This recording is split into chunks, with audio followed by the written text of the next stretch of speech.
Okay, so I want you to picture the typical Greek mythology class you probably took in high school. Hmm. You know, the white marble statues, the togas, the sort of polite, poetic stories about how the world began. You got that in your head? Sure. The classical sanitized version. Exactly. Now, take that image and just smash it with a sledgehammer. Today, we are diving into a script called Zeus Rising by Johnny Otto. Oh, yeah.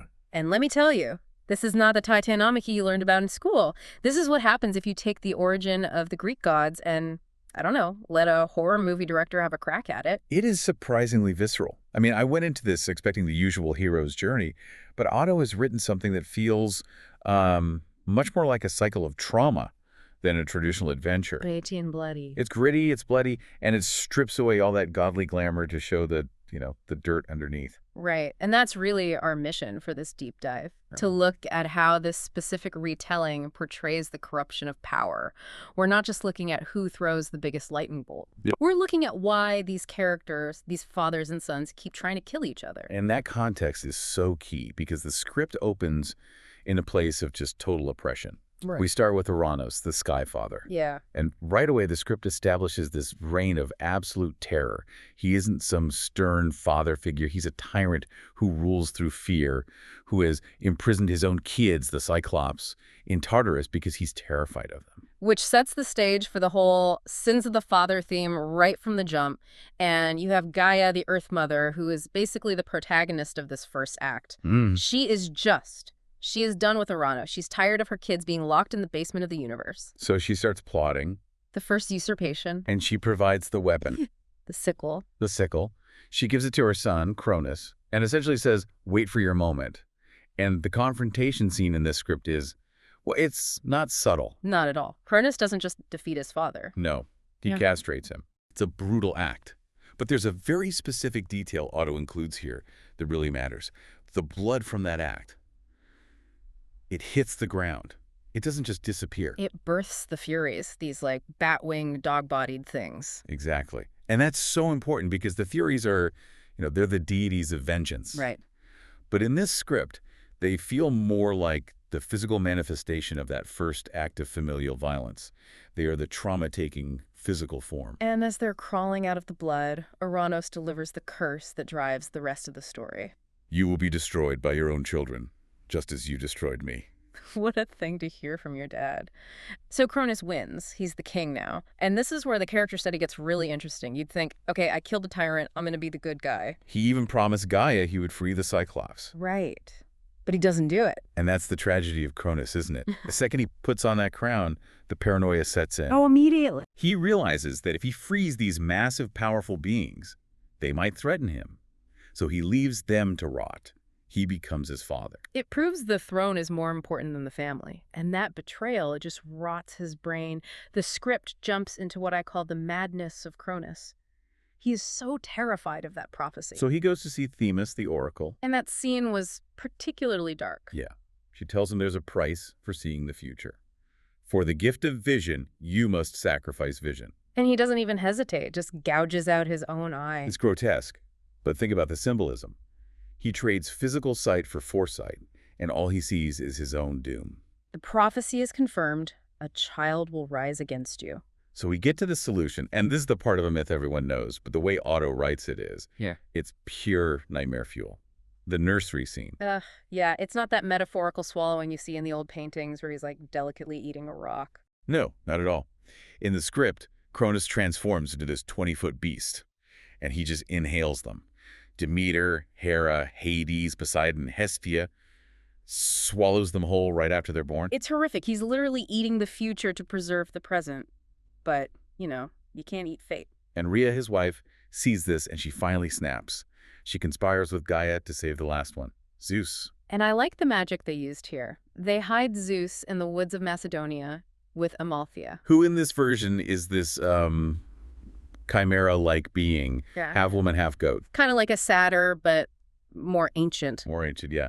A primal spirit. Yeah. And they use water magic to create a decoy baby, a twin born from the river. Right, so Cronus stomps in, finds this water baby, kills it, thinks problem solved, and goes back to being a tyrant. Meanwhile, the real Zeus is growing up in the woods, getting ready. The script then jumps to years later, and we see the hidden prince. Zeus is a young warrior, but there's a key physical difference. Otto really emphasizes this healing factor. When Zeus gets cut, he heals instantly. Which is such a cool contrast, because the Titans in this script like Cronus and his brother Metis, they carry their scars. They look rugged, beaten down. Exactly. The old order is decaying, while Zeus is all vitality. But here's the thing. Zeus isn't interested in the throne. No, not at first. He's got a girlfriend. He meets Metis, daughter of the Titan Oceanus. They have that amazing scene where they're shape-shifting and fighting in the water, and it turns into this romance. But it establishes that Zeus has something to lose. He tells his mom, Rhea, I don't want your war. He just wants to live in the woods with Metis. The classic refusal of the call. He rejects his destiny, but the script doesn't let him rest. No, because we have to introduce the antagonist, Metis. He's Cronus' brother, and in this version, he's portrayed like a bloodhound. He can smell the scent of godhood. He tracks them to Amalthea's cave, and the fight is just brutal. Metis attacks Amalthea and cuts off one of her horns. Which becomes a super important plot point later. The horn of Amalthea. Seeing his foster mother get hurt, though, that triggers Zeus. He stops holding back. Reveals his true power, heals from a wound instantly, and just slices Iapetus' head clean off. Done deal. Or so you'd think. And this is where the script throws a real curveball. Gaia, the Earth Mother, she's playing 4D chess here. She actually resurrects Iapetus. But not in a nice way, right? It's like a Frankenstein monster. Exactly. All stitched together with vines and earth. Yeah. The zombie titan. She sends him back to warn Cronus because she wants the war to happen. She needs the conflict to escalate so the cycle can crash. So now Cronus knows. The secret's out. Zeus is alive. And he also finds out about that severed horn of Amalthea. It turns out Zeus, crying into the horn, gave it magic properties. It can heal anything. It basically grants immortality. And Cronus, who is obsessed with living forever, wants that horn. This sets up the real turning point of the war. Rhea, Zeus's mother, makes the ultimate play. She was mortally wounded by Iapetus earlier, right? She's dying. She is. And Zeus tries to use the horn to save her. But she refuses. She refuses. And this, for me, is the smartest bit of writing in the script. Yeah. She bleeds into the horn. Oh, what? She corrupts the horn of life and turns it into a biological weapon. She tells Zeus to feed her blood to his father. That is so dark. It's not just poison, it's an emetic, a vomit-inducing cocktail made from his victim's blood. So Metis and her father, Oceanus, who switches sides to save her, bring this gift to Cronus. They tell him it's the nectar of invincibility. And because Cronus is so arrogant and so desperate, he just chugs it. And then the purge begins. And we are not talking about coughing up a rock here. No, he starts vomiting up the children he swallowed years ago. But here's the twist. Because they're gods, they haven't been digesting. They've been growing. They've been growing. They come out as full-grown adults, naked, covered in bile, but ready to fight. It's a literal rebirth scene, but horrifying. So suddenly it's a fair fight. Zeus steps up, commands the room with this pure alpha energy, and boom, we have the Olympians. But there's a problem. They're naked and unarmed. They have the numbers, but they don't have the firepower to take down the Titans. Which means it's time for a heist mission. To beat the Titans, they need Titan-level weapons. They have to go to Tartarus and fulfill the promise Cronus broke. Free the Cyclops. I really enjoyed the tonal shift here. It goes from this, body horror palace scene to a high adventure quest in the underworld. We see Hades taming Cerberus, the three-headed dog. It really establishes why he's the guy for that job. And we get that rare moment of comedy with Charon, the ferryman. He tries to extort them for, the golden skull of Chimera. And Zeus is having none of it. Yeah. He just dangles Charon over a pit until he agrees to give him a ride. It shows he's impatient, he breaks the rules, he's not bound by the old ways. So they get to the prison, they fight the jailer, a dragon woman named Campy, and they liberate the Cyclops. And the payoff is the gear up scene. This is where the iconography we all know just clicks into place. The loot drop, the Cyclops forge the signature weapons, Hades gets the helmet of invisibility. Poseidon gets the trident. And Zeus. Zeus gets the lightning. Now they're actually gods. They're not just strong guys. They are forces of nature. And they take that power straight to Mount Olympus for the finale, the Battle of Mount Olympus. And Otto writes this as just total cinematic chaos. It's not just swords. Poseidon brings the literal ocean to the palace. Floods the whole place. Hades is invisible, setting fires. But amid all that CGI spectacle, there's a tragic beat that stands out.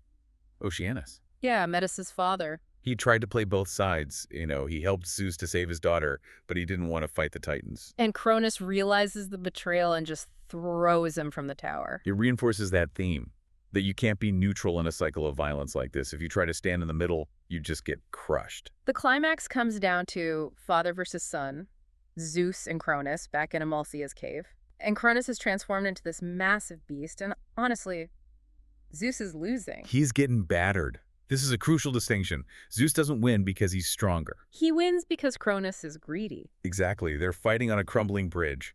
Cronus sees the horn of Amalthea just lying there. He reaches for immortality instead of finishing the fight. Takes his eye off the ball. And the bridge gives way. The hand of death rises from the abyss and drags Cronus down. He literally falls because of his own greed. Zeus is saved by a dragon, and then he just demolishes the old palace with his thunderbolts. Victory, right? New palace, new king, wedding bells for Zeus and Metis. Yeah. It looks like your standard Hollywood happy ending. It's not. And this is why we picked this script. The ending is haunting. Zeus is getting ready for his wedding. He looks up into the rafters.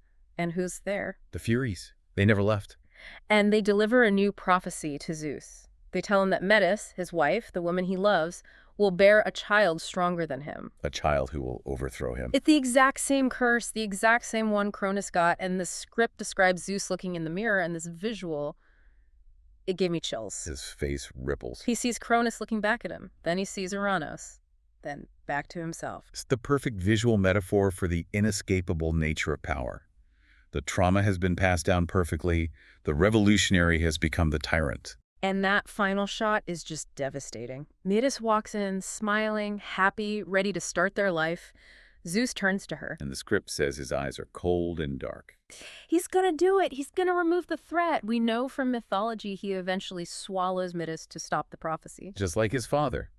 The script ends right on the precipice of that decision. It tells us that Zeus didn't broke the wheel. He just sat in the driver's seat. It really forces you to reevaluate the whole idea of the hero's journey. We assume that defeating the bad guys solves the problem. But this story argues that the position of power itself is the problem. Yeah. As long as rule is based on absolute authority and the fear of being replaced, the son will always become the father. Zeus had every advantage, but the second he felt that fear, the second he heard that prophecy, he folded. It turns out fear is a lot stronger than love in this universe. So I think it forces us to look at the heroes in our own stories, whether it's history, politics, whatever. Are they actually changing the system, or are they just the new management? And it raises that question about destiny versus choice. Zeus could have chosen to ignore the prophecy. He could have chosen to trust his child, but he didn't. Which leaves us with a provocative thought for you listening. If you were given a 100% guarantee of prophecy that your greatest achievement would be destroyed by the person you love most, would you accept that with grace? Or would you become the monster you hate just to stop it? That's the question. Thanks for taking this deep dive into the blood and thunder of Zeus Rising with us. Always a pleasure. Stay curious.